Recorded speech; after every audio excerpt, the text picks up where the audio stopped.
The University of Hyderabad is a public research university located in Hyderabad, Telangana, India. Founded in 1974, this mostly residential campus has more than 5,000 students and 400 faculty from several disciplines. The School of Physics has teaching programs at the MSc and MTech levels and has research programs to train PhD scholars.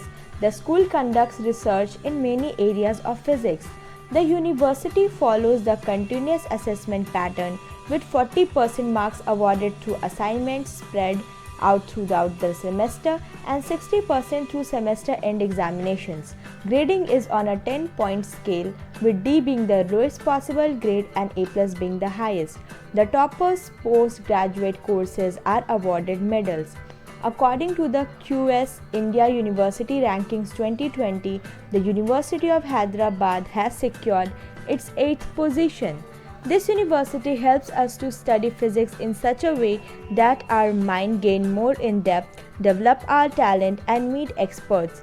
UOH thrive in an environment that fosters competitiveness, unrestrained scientific inquiry, critical thinking, innovation and creativity. The question is, how to go there? Hi guys, I'm Adya Rai, a student of University of Hyderabad and a part of School of Physics. I'm here to tell you the way to University of Hyderabad. Now to go there, you have to first crack its entrance for Masters. Now that entrance consists of Section A and Section B. Section A consists of 25 objective questions and 50 objective questions in Section B. They both contain questions of 2 marks each. Now, if you commit any error in Section A question, you will get minus 0.66 marks for that. And while there is no negative mark in Section B. Section A is for tie-breaking purpose. Like suppose Santa and Banta are two people and they both secured 70 marks.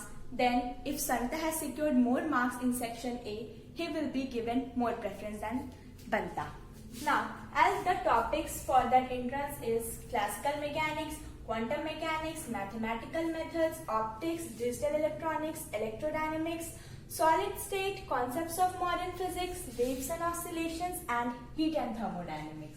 Now for classical mechanics, you must have gone through this book when you were in standard 11. Or you might have followed some other book also, you can follow that also.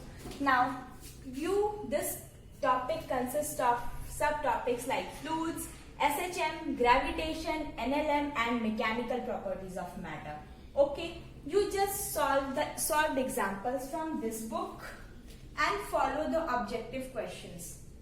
And I'm sure this is going to help you. Now for quantum mechanics and for this entrance exam, you don't need to worry much regarding this topic because they don't ask such tricky questions or lot of calculative questions. They don't. So just go through the theory part and follow this book, Concept of Quantum Mechanics by H.C. Verma. And if you want to follow more, learn more, then solve problems from Jet Li. Okay, for mathematical methods, follow H.K. Das. For optics, Ajoy Ghatak, digital electronics, V.K. Mehta and Wolstead. For electrodynamics, like for simpler problems, you have to follow this book. Again, this we came across when we were in 12th. Now, Concepts of Physics by H.C. Verma. This includes problems of resistors, capacitors and inductors. That easy problems, they are asking easy problems also. You can solve from this book. While for the boundary value problem and for the polarization part, you have to follow Griffith. Now for concepts of modern physics like nuclear physics and particle physics, you should study Arthur Beiser. For waves and oscillations, go through N.K. Bajaj. For heat and thermodynamics, Bijlal and Subh. I'll just let you know some simple topics. For studying topics like curl, divergence and gradient, you should study Griffith electrodynamics, vector analysis.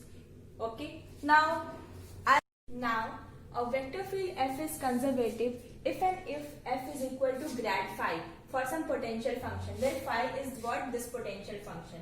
Now this grad or this opposite triangle type thing, we call it as nebula. This nebula is del upon del x I cap plus del upon del y j cap plus del upon del z k cap, where del upon del x is partial derivative with respect to x. Similarly, del upon del y is partial derivative with respect to y, and the same for z. Now, if f is conservative, its curl must be 0. It means del cross f, which is equal to del cross grad f, should be equal to 0. Now, how it is going to be 0? I'll show you.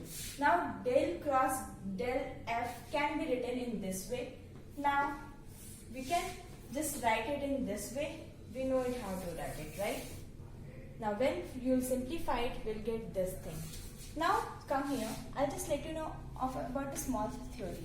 Now, del upon del x, del a upon del y is same thing as del upon del y, del a upon del x, or it can be written as del 2a upon del x del y, or del 2a upon del y del x, same thing. So that's why they all will cancel each other and will get 0. Now this theory is directly used in a question in 2018. They asked if the curl of a vector field vanishes, then f can be written as gradient of a scalar potential, curl of a vector potential, divergence of a vector potential, or constant times a scalar potential. We know that curl of a vector field what vanishes. Vanishes means it is going to 0. It is going to 0, and here we saw that if del cross f is going to 0, then f can be represented as gradient of a scalar function or potential function phi. So the answer would be A. Ta-da! You solved it.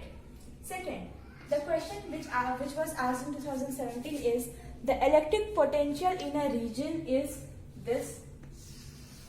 The electric field strength is then. We know that electric field is minus negative times grad of V, and grad V upon grad x I cap, del V upon del x I cap plus del V upon del y j cap plus del V upon del z k cap. When you will solve it, suppose I'm just solving it for del V upon del x. You can solve it for the other.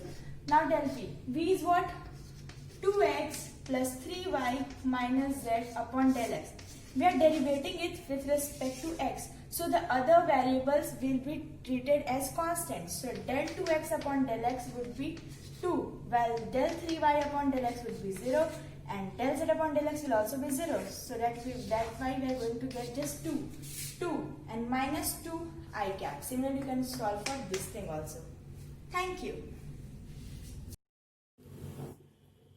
Now we'll start the topic, another topic, fluids. The question which was asked in 2018 is, for a liquid with density rho flowing horizontally, the pressure and velocity at one point is P1 and V1 and at another point is P2, V2 respectively, are related by the following equation. So means what is the relation between P1, V1 and P2, V2? They were simply asking this thing. Okay, so these were the options. Another D option I have not written. So for solving this question, you need to study Bernoulli's question, which you earlier studied while you were in standard 11. So according to this theorem, if the fluid is flowing in this pipe, and this pipe, if we just focus on this particular portion of the fluid, if it is moving with velocity P1, experiencing a pressure P1, and if this part of the fluid is experiencing pressure P2, moving with velocity V2, and if this is the datum means the reference line. This is our ice, whatever reference line we are assuming, that is our datum. So with this reference line, this whole tube, this part of the tube is at height h1, and this part of the tube is whatever, water flowing is at height h2. So P1 plus rho g h1 plus half rho v1 square is equal to P2 plus rho g h2 plus half rho v2 square. This is what Bernoulli's equation says. Now for this question, liquid with density rho, okay fine, we are having a liquid with density rho, but this is flowing horizontally. It means it is flowing horizontally.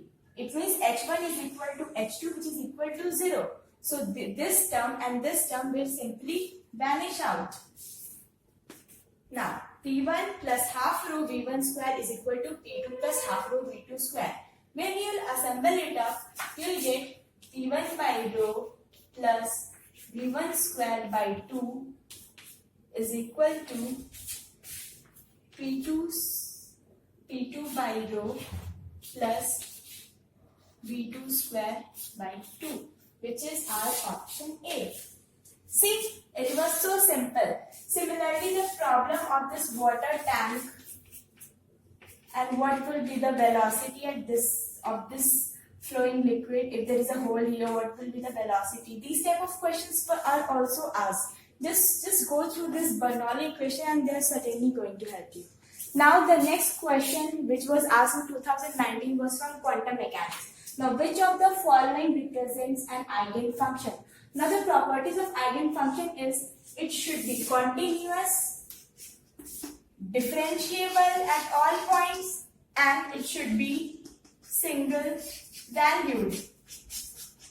Okay, so this A is not continuous. It is not continuous. Come to C. It is not single valued. It means for a particular value of x, we are going to get two particular points of y. Means two particular values of fx, which is just not possible. And here they are not continuous. This is also not continuous. It is having a breakage over here. So this is also not the answer. So this is continuous, differentiable, and single value. So option will be B. Now the motto of this video was not just to go to make you aware of all the questions. The motto was just to boost you that if I can do, you can also do it. It was so simple. Thank you.